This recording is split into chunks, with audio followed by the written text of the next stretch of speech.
जय जय विरूपाक्षा पंचवदना कर्माध्यक्षा शुद्ध चैतन्य विश्वंभरा कर्ममोचक गहना मनोजदहना मनमोहन जो विशाल भाळ कर्पूर गौरवर्ण काकोल भक्षक निज भक्त रक्षण विश्वसाक्षी भस्मलेपन भवमोचन भवहारक जो। नारायण नारायण। तर अशा प्रकारे दैत्यांनी श्री महादेवांना युद्धापासून दूर ठेवण्यासाठी कपटाचा मार्ग अवलंबला आणि शिष्टाईसाठी शर्भाननाला देवांकडे पाठवले। शर्भाननाने आपल्या मधाळ वाणीने जणू देवेंद्रांना भुरळ घातली होती।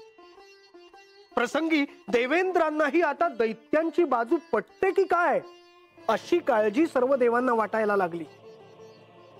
देवेंद्रांच्या शिबिरात शर्भानन देवेंद्रांशी बोलत होता आणि बाहेर सर्व देव आता काय करायचे याचा विचार करत होते। देवेंद्र आणि तो दैत्य आत काय बोलत आहेत कळेनासे झाले आहे। आपण या युद्धासाठी सिद्ध झालेले असताना आपल्याला देखील ती गोष्ट कळायलाच हवी। पण त्या दैत्यांनी देवेंद्रांशी एकांतात बोलायचंय असं सांगितल्यामुळे आपण देखील हतबल झालो आहे। पण इंद्रदेव जो काही निर्णय घेतील तो विचारपूर्वकच असेल। अगदी योग्य बोललात आपण चंद्रदेव। अहो देवांचे राजे आहेत ते। तसेच या युद्धासाठी त्यांची सारी सैन्य घेऊन ते लढायला सज्ज देखील आहेत। इतकेच नव्हे तर दैत्य सेनेपासून रक्षण करण्यासाठी मार्तंड भैरवांनी दिव्य त्रिशूळ सुद्धा देवेंद्रांना दिले होते आणि त्याच्या दिव्य शक्ती पुढे दैत्य सेना भयभीत सुद्धा झाली होती। मग असं सगळं असताना इंद्रदेवाने त्या दैत्याला एकांतात भेटण्यास अनुमती का दिली? सर्वांसमक्ष चर्चा झाली असती तर काय घडतंय ते आपल्या सगळ्यांना कळलं असतं। हो पण तसे झाले नाही यमदेव। आणि आता ह्यावर तर्कवितर्क करून आपल्या हाती काहीही लागणार नाहीये।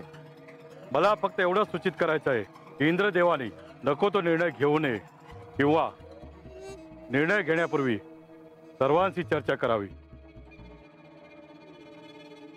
मला असे वाटते आहे की आपण श्री विष्णू आणि श्री ब्रह्मदेवांना जाऊन भेटावे आणि हे जे काही घडते आहे ते त्यांना सांगावे। हो मला सुद्धा हाच पर्याय योग्य वाटतोय।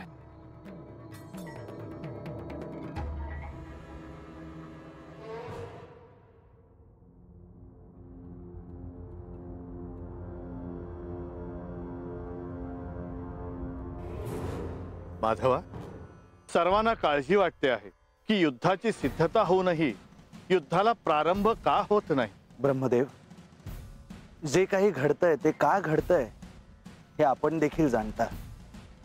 श्री महादेवांना युद्धापासून दूर करण्यासाठी मल्लासुराने शिष्टाईचा मार्ग युद्धाआधीच निवडला आहे। शर्भानन नावाचा दैत्य देवेंद्रांना एकांतात भेटायला गेला आहे, परंतु त्यांच्यात काय बोलणे झाले आहे हे मात्र देवांना अद्यापही कळलेलं नाही।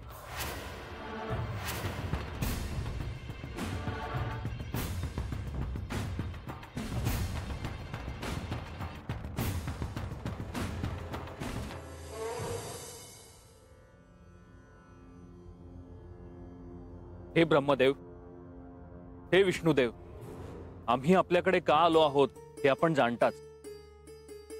कृपया आमच्या मनातील संभ्रम दूर करावा। श्री मार्तंड भैरवांनी मणी आणि मल्ल यांच्या विरोधात युद्ध पुकारलं आणि तुम्ही सगळे आपापलं सैन्य घेऊन युद्धासाठी सज्ज झालात।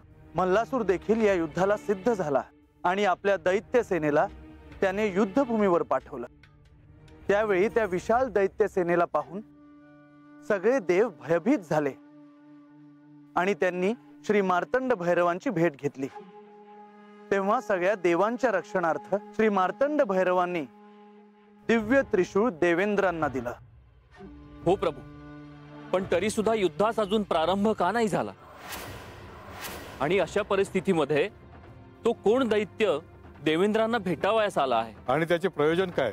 शर्भानन असे त्या दैत्याचे नाव आहे।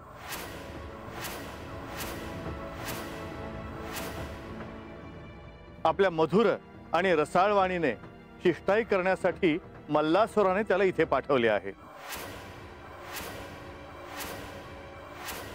जर असे असेल तर त्यांनी श्री मार्तंड भैरवांची भेट का नाही घेतली? कारण त्यांनी कपटाचा मार्ग अवलंबला आहे.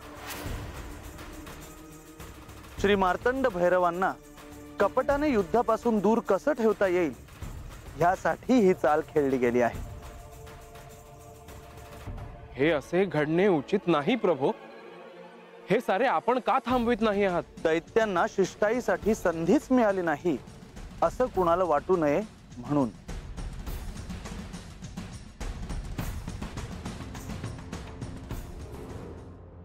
यावे देवी.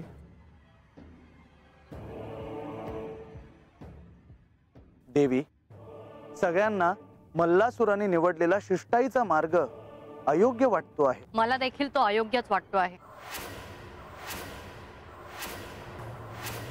ज्या दैत्यांनी आपल्या अहंकारापोटी संपूर्ण सृष्टीला वेठीस धरले त्यांना आपण क्षमा का करावी? माते, पण श्री मार्तंड भैरवांच्या मनात काही निराळे प्रयोजन असावे. हे सांब सदाशिव आहेत म्हणून ह्यांनी त्या दैत्याला शिष्टाईसाठी येऊ दिले. देवी, आपण आदिशक्ती रूप आहात. दुष्टांना शासन करणे हा तुमचा विचार योग्यच आहे. परंतु देवी, आता आपण युद्धासाठी सज्ज झालो आहोत. तेव्हा युद्ध नीतीनुसार जर कोणाला शिष्टाई करायची असेल तर ती थांबवणे उचित नाही. होय. श्री विष्णू, तुम्ही, श्री ब्रह्मदेव आणि हे आपण त्रिमूर्ती आहात. या सृष्टीमध्ये घडणाऱ्या प्रत्येक गोष्टींचे काही नियम आपण ठरवून दिलेले आहेत.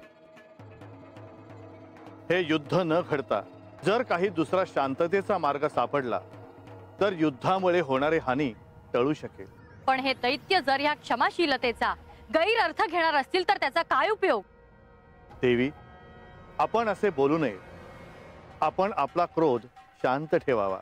श्री ब्रह्मदेव, हा क्रोध तेव्हाच शांत होईल जेव्हा त्या अहंकारी दैत्यांना त्यांच्या कृत्याबद्दल शासन घडेल.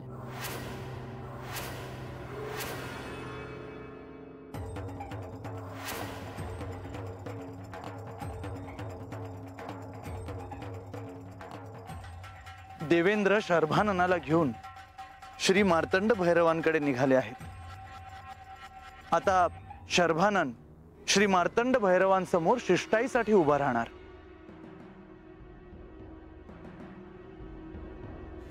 आता जो काही निर्णय असेल तो हेच घेतील. या शिष्टाईमध्ये नेमकं काय घडले हे आपल्याला लवकरात लवकर समजेल.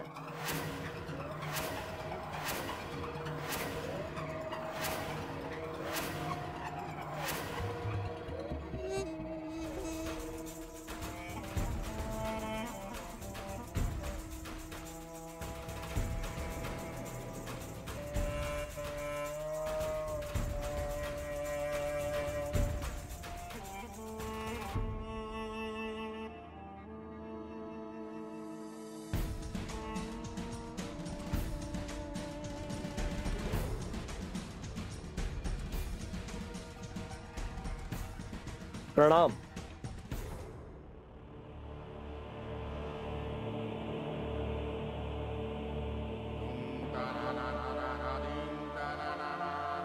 देवा, मल्लासुराचा दूत शर्भानन याला मी आपल्या भेटीसाठी घेऊन आलो.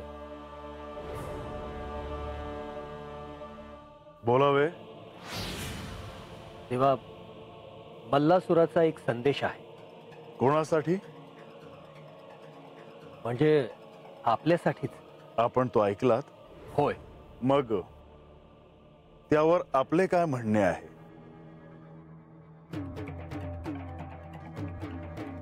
तेव्हा मला वाटते आपण शर्भाननाकडून प्रत्यक्ष तो संदेश ऐकावा आणि मग आपण त्यावर बोलू. बर. शर्भानन, बोलावे.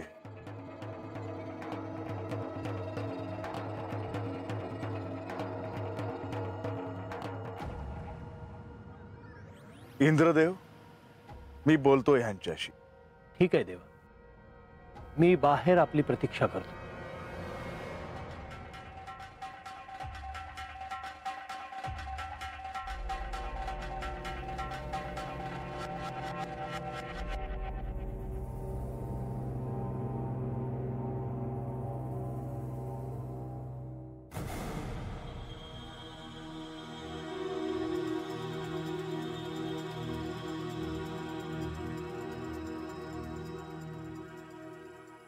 आपले दर्शन घेण्याची इच्छा होती. आपल्याविषयी खूप ऐकले. आपण मूळ मुद्द्यावर बोलूया. मल्लासुरांना आपल्याविषयी आदर आहे. आपल्याशी युद्ध करणं त्यांना जड जाणार आहे, कारण आपण नेहमीच दैत्य कुळाला सहाय्य करत आला. असत्य आहे. दैत्यांना धर्माच्या मार्गावर चालण्याची संधी मिळावी म्हणून त्यांना शक्ती प्रदान केल्या. त्यांना अनेक वेळा मी क्षमा केली आहे. क्षमा असा देव आणि दैत्य यांच्या युद्धात त्रिमूर्तींनी पडावं याचं मल्लासुरांना आश्चर्य वाटते. का? कारण ही सत्याची लढाई आहे आणि आपल्या आणि ब्रह्मदेवाच्या आशीर्वादानेच मणी आणि मल्ल यांनी सत्ता स्थापन केलेली आहे.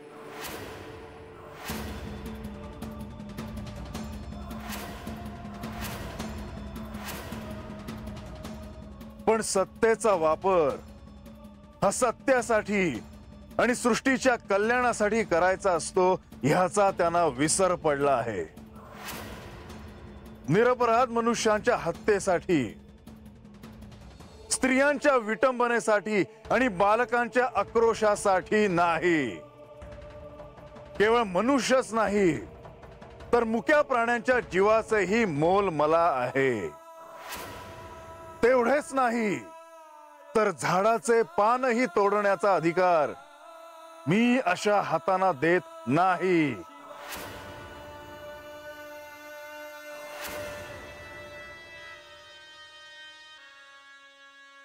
आपण कैलासात निवास करता. आपण जर तेथेच स्वस्थ राहिलात तर आम्ही या युद्धातून माघार घेऊ. आणि जे अपराध मणी आणि मल्ल यांनी केले त्याचे काय?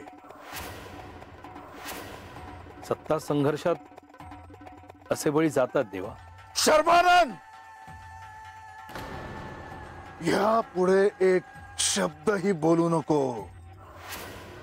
तुला माझ्या उत्तराची अपेक्षा आहे तर बाहेर जाऊन थांब.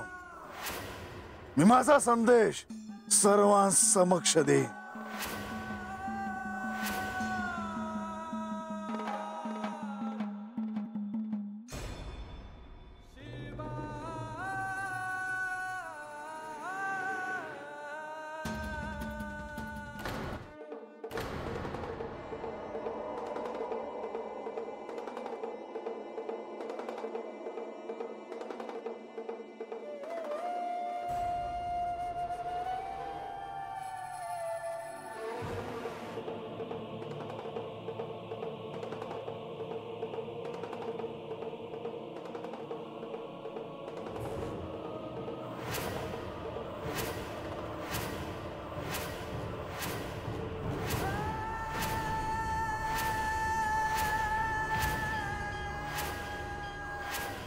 शिष्ठाईसाठी मणिमल्लाकडून आलेल्या शर्भानन याला काय उत्तर द्यायचे हे मी स्वतः तुम्हाला सांगायला आलो आहे. युद्धापूर्वी शिष्ठाईसाठी मध्यस्थीसाठी दैत्यांनी जो प्रस्ताव पाठवला आहे तो पाहता दैत्यांच्या चतुराईचं कौतुक करावं लागेल. युद्धाची संपूर्ण आखणी उधळून लावण्याचा त्यांचा कट होता. आश्चर्य म्हणजे इंद्रदेवांना दैत्यांचा हा दूत भेटला तेव्हा इंद्रदेवांनाही भूल पडली.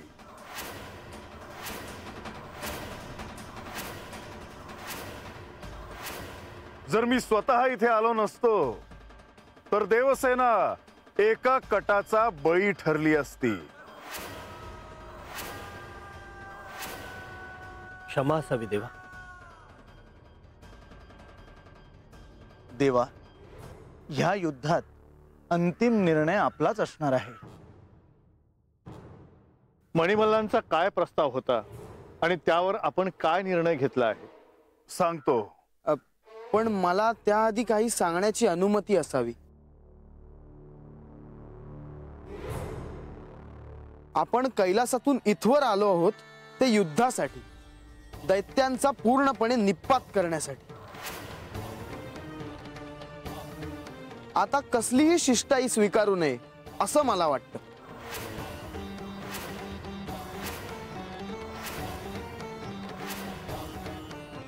या युद्धाची खरी सुरुवात तेव्हा झाली जेव्हा श्री विष्णू धर्मपुत्रांना घेऊन कैलासात आले.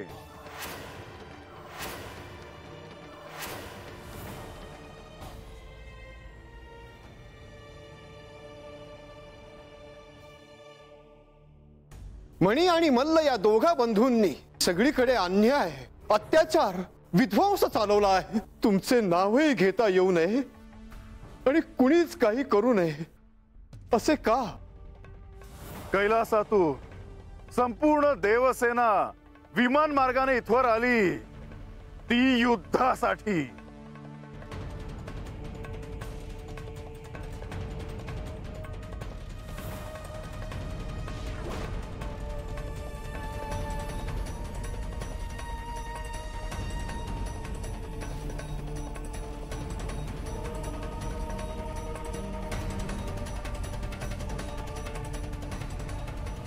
आता माझ्या सोबत असलेल्या देवसेनेची क्षमता पाहता जर मणिमल्लांना भय वाटत असेल तर त्यांनी युद्ध करू नये.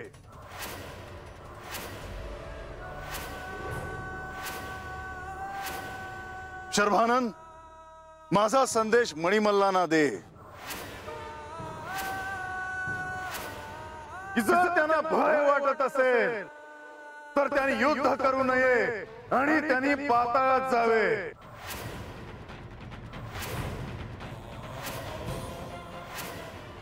अन्यथा माझ्या हातून त्यांचा वध होईल हे निश्चित.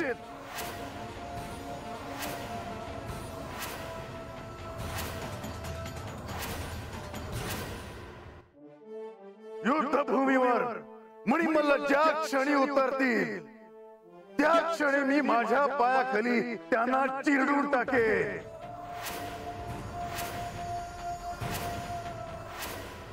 त्यांच्या मृत्यूचा सोहळा संपूर्ण ब्रह्मांड पाहे. मणिमल्लांना सांग की जेव्हा मी त्यांचा वध करेन तेव्हाच हे युद्ध संपेल.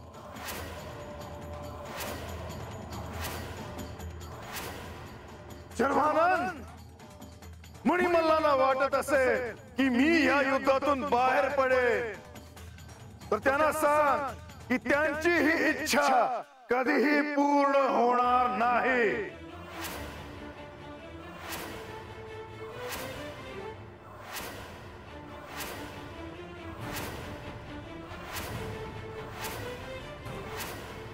शर्भानन, तू आता इथून प्रस्थान कर आणि हा निरोप मणिमल्लांना दे. आज्ञा असावी.